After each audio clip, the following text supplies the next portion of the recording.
Two years ago, we launched Google Photos with an audacious goal: to be the home for all your photos, automatically organized and brought to life so that you could easily share and save what matters. In doing so, we took a fundamentally different approach.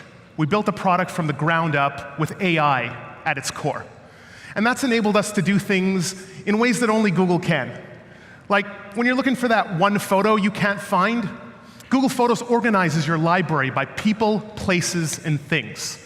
Simply type a nail pineapple Hawaii and instantly find this gem. Or when you come home from vacation, overwhelmed by the hundreds of photos you took, Google Photos will give you an album curated with only the best shots, removing duplicates and blurry images. This is the secret ingredient behind Google Photos, and the momentum we've seen in these 2 short years is remarkable. As Sundar mentioned, we now have more than 500 million monthly active users, uploading more than 1.2 billion photos and videos per day. And today, I'm excited to show you 3 new features we're launching to make it even easier to send and receive the meaningful moments in your life. Now, at first glance, it might seem like photo sharing is a solved problem. After all, there's no shortage of apps out there that are great at keeping you and your friends and family connected. But we think there's still a big and different problem that needs to be addressed. Let me show you what I mean. If there's one thing you know, it's that you're a great photographer. If there's a second thing you know, it's that you're kind of a terrible person. What? Yeah, you heard me. The only photo of the birthday girl in focus? Never sent it. The best picture of the entire wedding? Kept it to yourself. This masterpiece of your best friend? Well, you're gonna send it, but then you were like, oh, remember that sandwich? I love that sandwich. If only something could say, hey, Eric looks great in these, do you want to send them to him? And you could be like, great idea. Well, it can. Wait, it can? Yep, with Google Photos.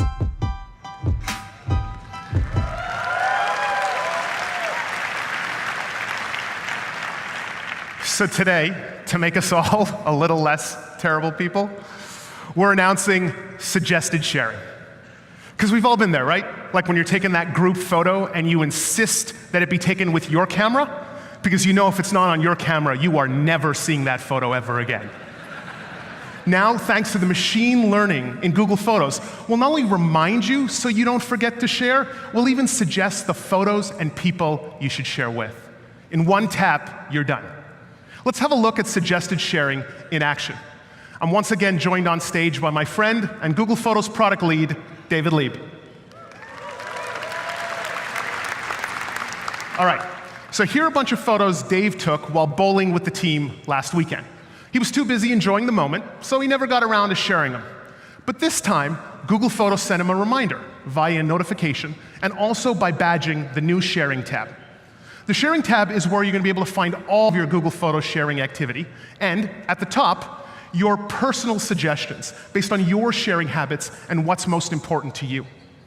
Here is the sharing suggestion that Dave got from his day bowling. Google Photos recognized this was a meaningful moment, it selected the right shots, and it figured out who he should send it to based on who was in the photos. In this case, it's Johnvi, Jason, and a few others who are also at the event. Dave can now review the photo selected, as well as update the recipients, or if he's happy with it, he can just tap send. And that's it. Google Photos will even send an SMS or an email to anyone who doesn't have the app, and that way everyone can view and save the full resolution photos, even if they don't have Google Photos accounts. And because Google Photos sharing works on any device, including iOS, let's have a look at what Johnvi sees on her iPhone. She receives a notification, and tapping on it lets her quickly jump right into the album and look at all the photos that Dave has shared with her.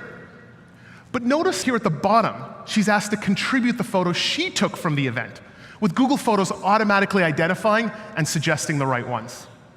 Johnvi can review the suggestions and then simply tap Add. Now all of these photos are finally pooled together in one place, and Dave gets some photos he's actually in. Which is great, Because a home for all your photos really should include photos of you.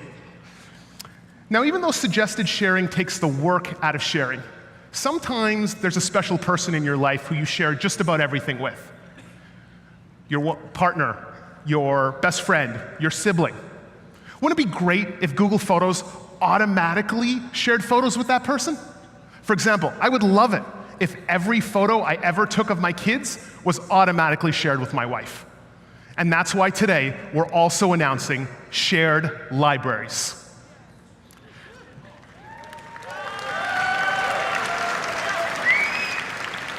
Let me show you how it works. So here, we're now looking at my Google Photos account. From the menu, I now have the option to go ahead and share my library, which I'm going to go ahead and do with my wife, Jess.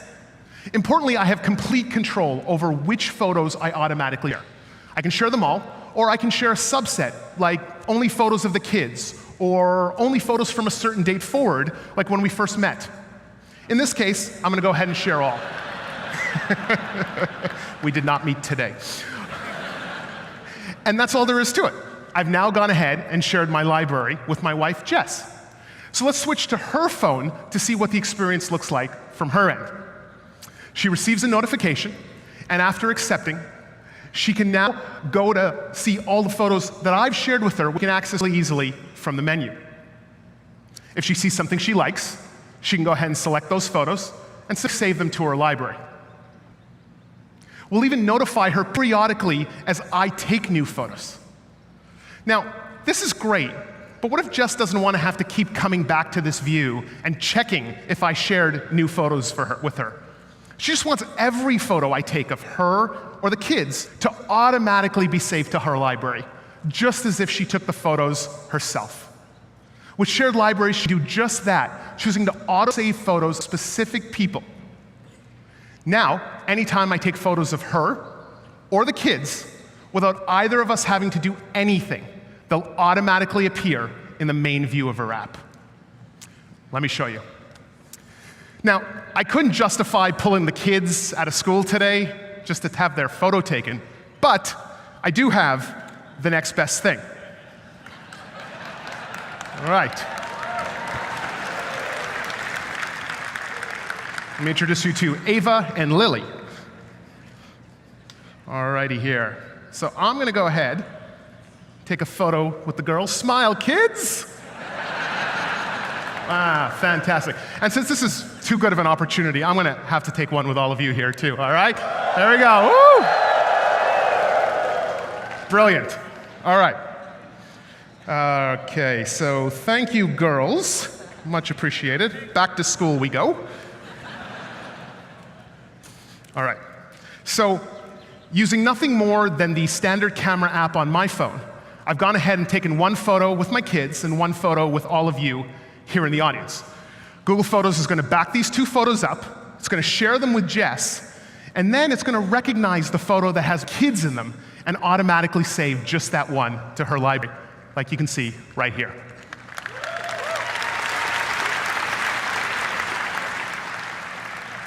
Now, finally, Jess and I can stop worrying about whose phone we're using to take the photos. All the photos of family are in my Google Photos app, and they automatically appear in hers too. And best of all, these family photos are part of both of our search results, and they're included in the great collages, movies, and other fun creations that Google Photos makes for us. But notice how only the photos with the kids showed up in Jess's main view. But because I shared my entire library with her, I can simply go to the menu, and Jess can now see all the photos, including the one with all of you.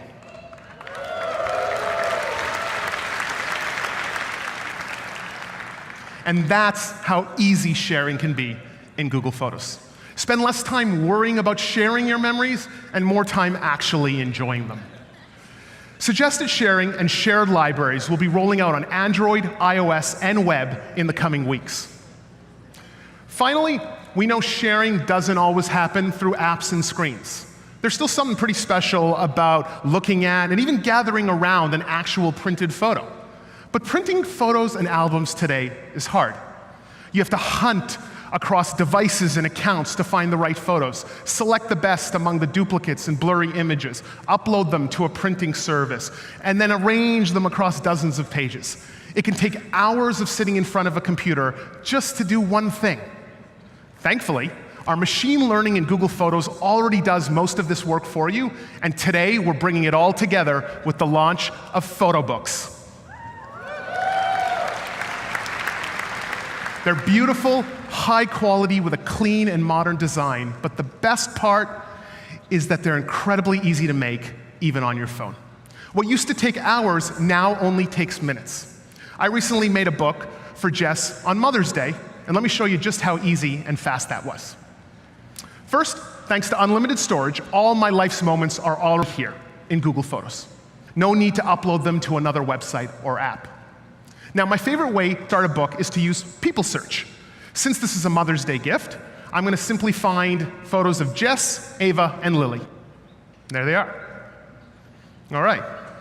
I thought I took more photos. All right.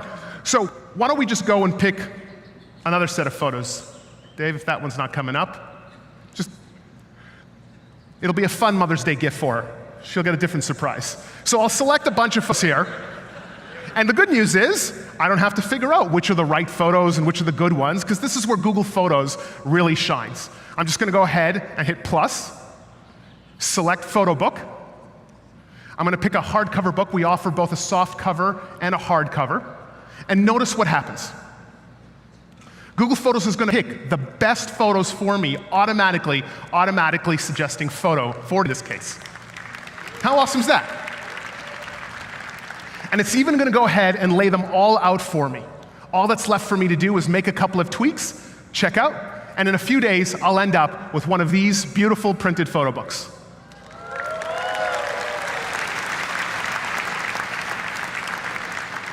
And soon, we'll make it even easier to get started, applying machine learning to create personalized photo books you'll love. So when you go to Photo Books from the menu, you'll see pre-made books tailored just for you. Your trip to the Grand Canyon, time with your family during the holidays, or your pet, or even your kid's artwork, all easily customizable. We'll even notify you when there are new photo book suggestions. Photo books are available today in the US on photos.google.com, and they'll be rolling out on Android and iOS next week, and we'll be expanding to more countries soon.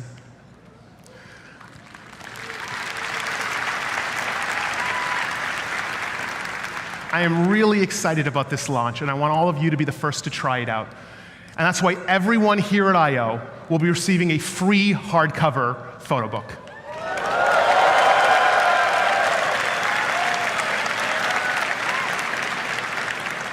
It's a great example of machine learning at work. So those are the three big updates related to sharing in Google Photos: suggested sharing, shared libraries, and photo books. Three new features built from the ground up with AI at their core. I can't wait for all of you to try them out real soon. Now, before I go, I want to touch on what Sundar mentioned earlier, which is the way we're taking photos is changing. Instead of the occasional photo with friends and family, we now take 30 identical photos of a sunset. We're also taking different types of photos, not just photos to capture a personal memory, but as a way to get things done. Whiteboards we want to remember, receipts we need to file, books we'd like to read. And that's where Google Lens and its vision-based computing capabilities comes in. It can understand what's in an image and help you get things done. Scott showed how Google Lens in the Assistant can identify what you're looking at and help you on the fly. But what about after you've taken the photo? There are lots of photos you want to keep and then look back on later to learn more and take action. And for that, we're bringing Google Lens right into Google Photos. Let me show you. So let's say you took a trip to Chicago. There's some beautiful architecture there, and during your boat tour down the Chicago River, you took lots of photos. But it's hard to remember which building is which later on. Now, by activating Lens, you can identify some of the cool buildings in your photos, like the second tallest skyscraper in the US, Willis Tower. You can even pull up directions and get the hours for the view deck. And later, while visiting the Art Institute, you might take photos of a few paintings you really love. In one tap, you can learn more about the painting and the artist. And the screenshot that your friend sent you of that bike rental place, just activate Lens, and you can tap the phone number and make the call right from the photo.